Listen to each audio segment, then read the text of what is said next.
Good morning, good afternoon, good evening, and thanks for watching as we prepare for worship and events this weekend.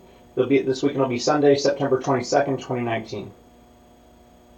So this weekend we hear one of the stranger parables that Jesus tells, a parable about a dishonest manager, a person who's been told he's going to lose his job, and he does everything he can to cheat out his boss, to build relationships, and to do everything he can to make sure he's taken care of after he loses his job, and he's commended for that.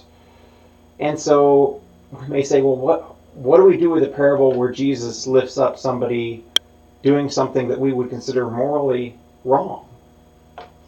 And to answer that question, I would say, well, have you ever felt caught or seen things that, well, here's one set of values and here's another set of values, and so this set of values is being rewarded even though we know this one should be?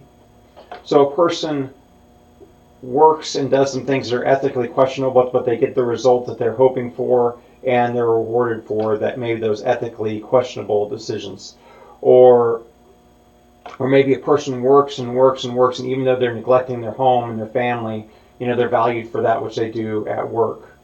Or maybe you see people who are valued for the way in which they're raising a family, or the different activities they're engaged in. And I think a lot of us have these different pulls and different things in our lives, and we may be valued one place and not valued for the very same thing in another place.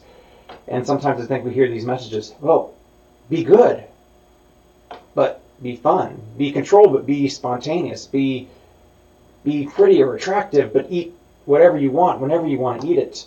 And all these things don't fit together. We're used to living between two worlds, and what Jesus is saying in this parable is, well, you know how to convince somebody who does what they need to do to survive in this set of values. So how do we live out our own values? How do we live out our own most important things? And I know this is a hard thing to do.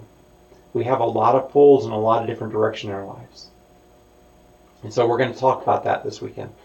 Also on Sunday, between worship services, we do have a chance to kind of share from the leadership of the congregation some updates on where we're looking, where we're heading.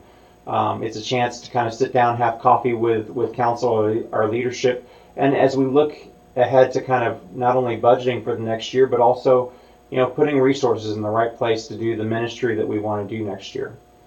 I also want to put in a quick plug for a group that I lead, Frisco Interfaith Alliance. So we will be doing our International Day of Peace this Saturday, September 21st at 10 o'clock at Frisco Commons Park.